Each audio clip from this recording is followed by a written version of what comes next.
Hello, everyone. My name is Jacob Fortum. I'm the host of this podcast, Doers Within Emerging Markets. And I just want to share my experience with using Anchor so far. So when the pandemic started, I thought about starting a podcast, and the whole idea was to bring in some really amazing folks that are doing some great work in their respective industries within the emerging markets. And the Anchor platform really helped me get the word out there, and also just make it a lot easier for me to invite the guest and just share the amazing experiences they've had and the amazing work they're doing in their respective industries within the emerging markets. So it's pretty fun.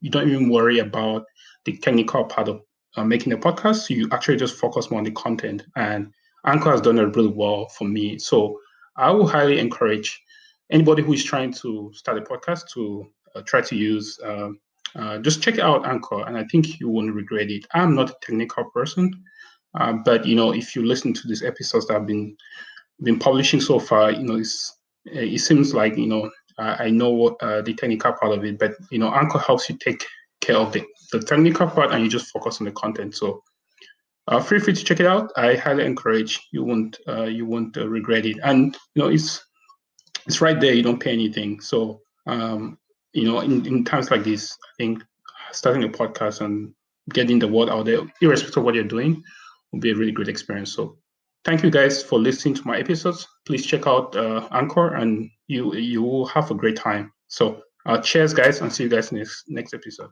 Thanks. Hi, everyone. So welcome within emerging markets. Time for emerging markets. I'm here with a very good friend, Abhinav. Man, I don't know how to pronounce your last name. Gautam. Oh, you got it close. Abhinav Gautam. Absolutely. It's good. Awesome. Great friend. I've known him for a couple of years, and he's someone who took the risk and pulled himself in and literally went to East Africa, specifically Rwanda, and he has been to other African countries, but he went there and did some really amazing entrepreneurial work in Rwanda. And I think his story over this past couple of years is something worth sharing, and some very great insights that I'm sure all of us are going to learn from it. So thank you, Abhinav, for being here. Always a pleasure to chat with you. Pleasure is mine. Sure. To be on the show. Congrats! I think you hit your 1-year anniversary, right? Yes. Of days back. Yes, yes. That's actually yes. It's 1 year. Wow. Yeah. That's amazing. Started right during the pandemic, so I'm very happy to be here and finally come on the show, and glad to hear different entrepreneurs and speakers that you brought on. So I'm doing really well. I'm happy you made it today. So much to share, learn from you. Man, let's start. Just tell us like a little bit about yourself, where you grew up, and just how your childhood was. Yeah. So I've been fortunate to grow up in multiple places. I was born in England, but I grew up mostly, especially my first 10 years or so, in India.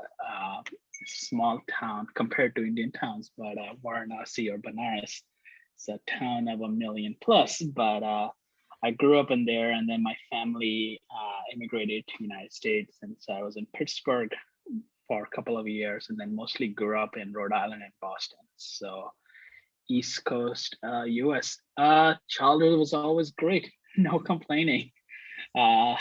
So it's been great, and I think it's been a very formative childhood due to the exposure of growing in not only different places of the world, but being exposed to different cultures and people that I always feel has given me a little bit of a cutting edge in just understanding where some people come from when we're working on, or when I'm working on solutions.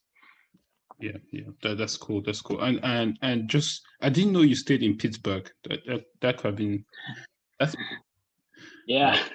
I love Pittsburgh. I think it has changed a lot. It is still a very underrated. And I did go back to Pittsburgh as well later on to do my undergrad at Carnegie Mellon. So I spent even much more time there.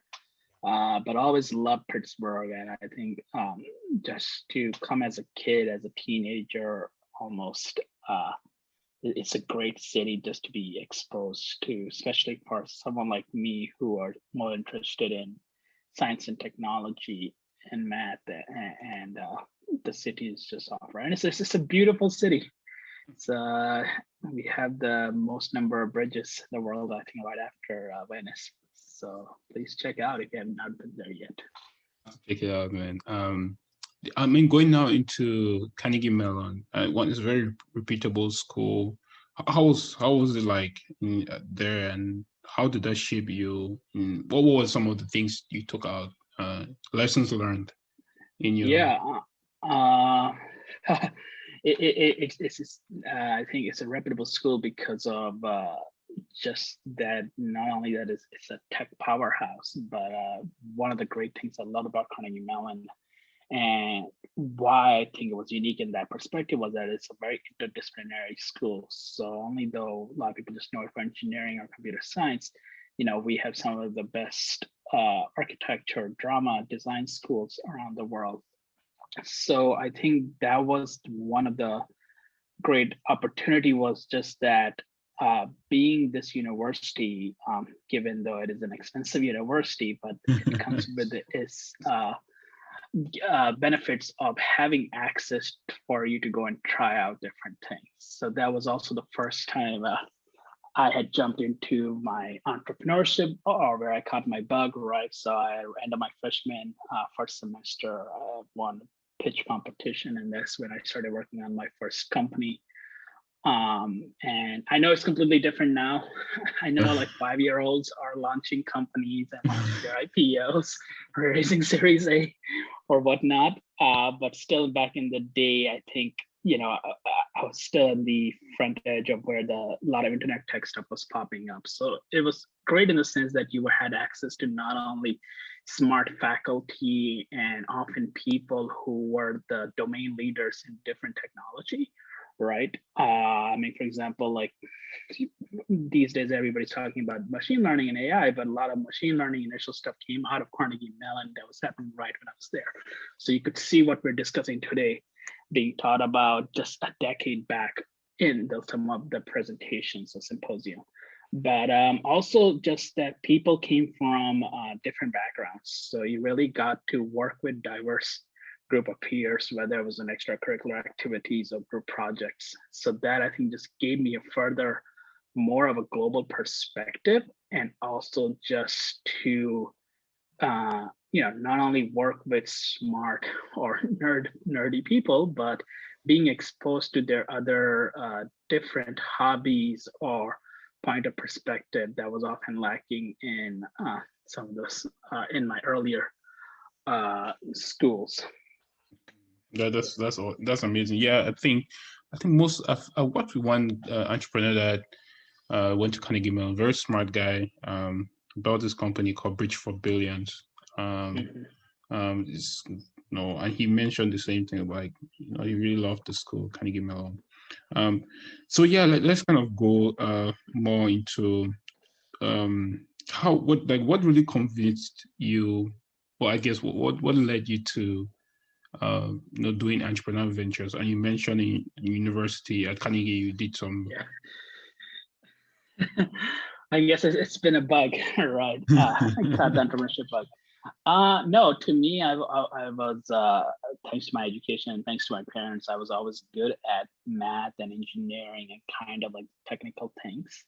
But then I always loved solving problems or helping people. And to me, it was the bridge. Entrepreneurship was and is still the bridge of taking technology or what I'm really good at and applying to solving really critical problems.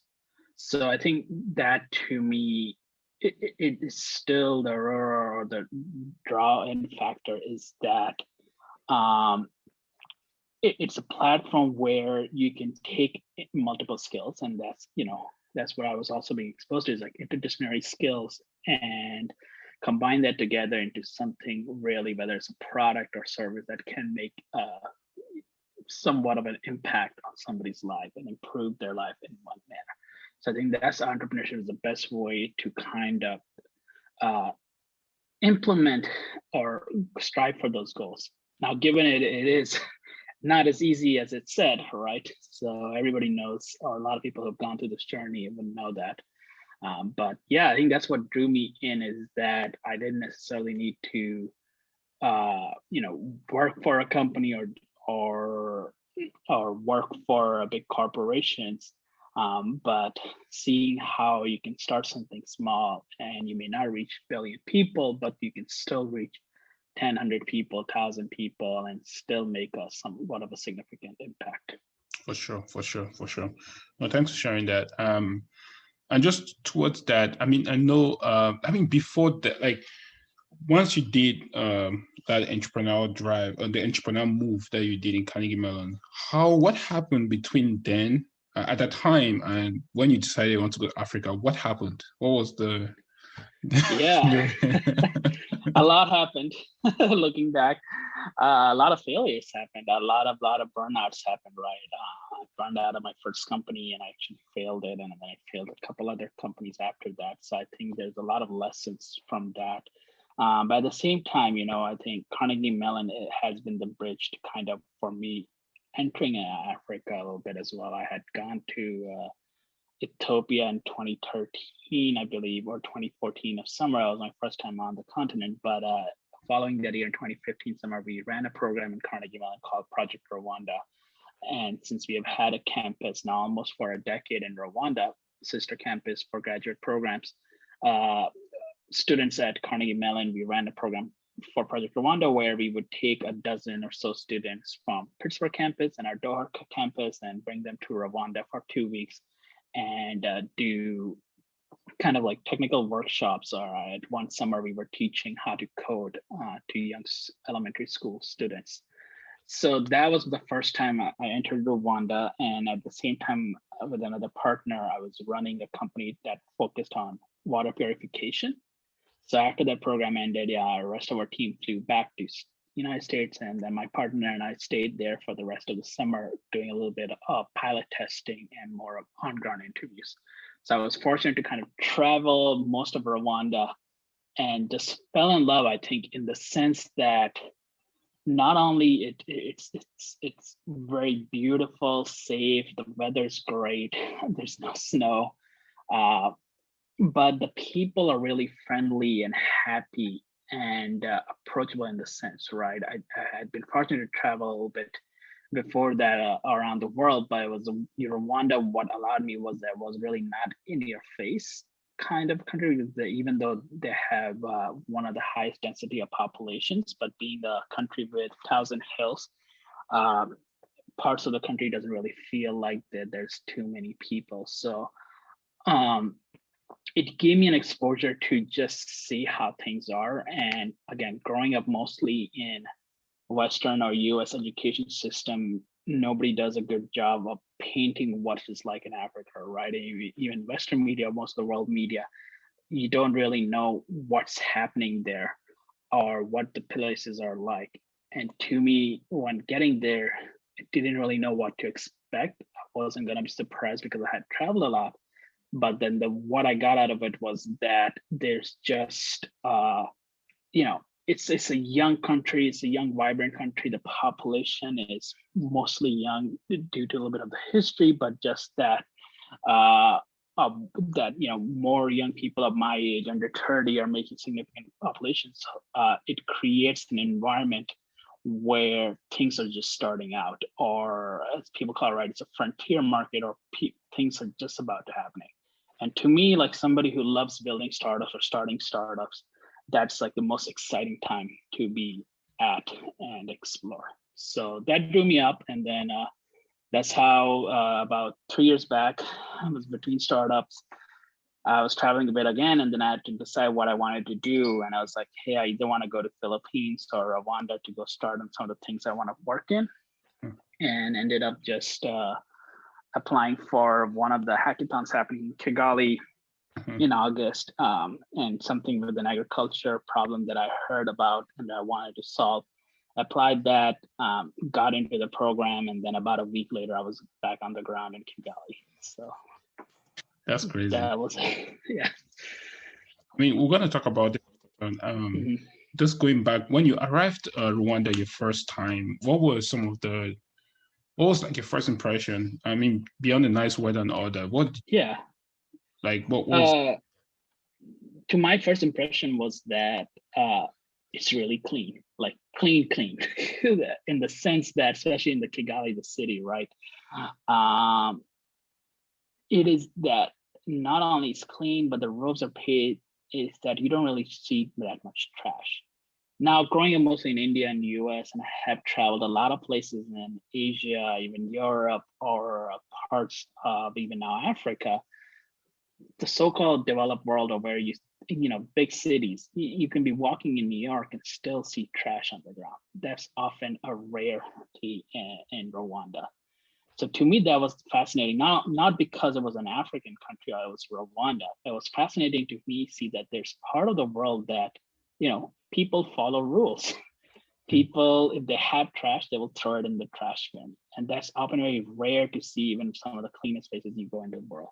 So to me, that was like interesting, was that there's a part of the culture where it's a community thing, right? There's something called Umaganda that every last Saturday of every month, the community gathers to go out and clean up half a day of their Saturday. So whether that's something as maybe if there's some trash or something, they're cleaning that up, but things like building up roads or potholes, it's a hilly country, half the year it's rainy, so some of the dirt roads that you may have, they may develop potholes or other nuance. So that to me was fascinating, was that we often don't see that on a whole countrywide level, right? Parts of the world, in different parts of the countries, you may have communities who are coming together and keeping a clean and safe society or around themselves, but we don't see it as a country level. So to me, that was just surprising to a certain extent, or more of like just restoring more faith in human society, because wherever else you go in the world, obviously people do not follow or do not care for the environment despite what they're preaching. So, yeah. We've had the reputation that reputation of Rwanda like being very clean, and I'm also honest or skeptical, like, and I know you kind of referenced, like, not because it's an African country, but I, for one, I was just like, it's gonna be. I hope this is not just rhetoric. I hope that people are actually, following the law. And what I hear is what happens. So thanks for sharing that. I think it actually brings to light that things people can actually be hopeful about. Taking care of the environment or just being clean, and societies in Africa can function regardless, irrespective of where you are. Now going into startup experience itself in Rwanda. So you applied for the hackathon. This was 2019, 2018, August 2018. Yeah. How was it like once you got into the hackathon? Can you just walk us through the experience and lead into that? Yeah. So I was working with a partner there. So it was a friend of, it's actually one of the friends that I had made in 2015. It was his brother. And we were working on that. I think, so we were trying to work on reducing post-harvest losses that farmers faces. Basically, whatever is harvested out of the farms, you lose 40 to 50% to various reasons, mainly lack of proper transportation or storage. So whatever ends up in the markets on your plate is only about maybe 40, sometimes even 30% of what was actually produced. So the hackathon was actually great. There was an organization, one of the chapters of Impact Hub Kigali was running it. So it took us through some elements of design thinking. But what I really loved was that, they gave us a space a little bit to go and talk to actual people in the markets. So there are 2 or 3 wholesale markets in the city of Kigali, where we could actually go and talk to some of the vendors who face this issue in a different perspective, because after the produce they had gotten, they may have been lucky to sell half of it or sometimes a little bit more than half, but then they would have to store it in their shops with no proper storage. And then the next day they would come, half of it would be rotten for fresh veggies and fruits. So the hackathon was good in that perspective. I think, we went through different stages. We were among top of the finalists, then we got a little bit of grant money to go develop a prototype or so for a first month. And then through after that, we eventually placed first and got a bigger grant ticket size. It was challenging because we were coming as a hardware startup, right? So hardware startups are always super hard. We were not making just a service or a software product. So when we were even prototyping, it's super challenging because being a landlocked country and not so much of a developed tinkering space, even though there's gratefully there's fab labs and maker spaces that were there, and now there are even more. We didn't really have access to a few of the simple things such as sensors or certain electronic parts that we needed, which was challenging because we had to import some, whether from China or India, and it would take a couple weeks for it to come. So it was fast. It was a little bit slow for us to do fast iterative design and tinkering. So that led us to a lot of delays. And then eventually, I think sometimes, looking back, hackathons are really great for people to come together and work fast and really think about a problem. But sometimes, when hackathons or whatever, they had their own timeline, right? Which may not necessarily match with a startup's timeline or a startup's timeline who's trying to do work on really super hard problem by using hardware solutions.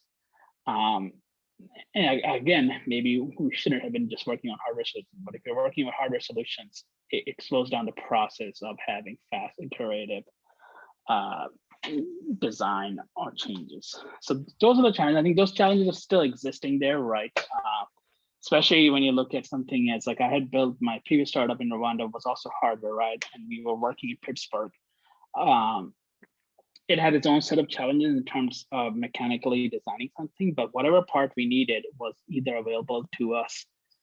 We were still in college, either at Carnegie Mellon or at some maker space, just a 5-minute drive away, or we could order something and something will show up on our doorstep the next day.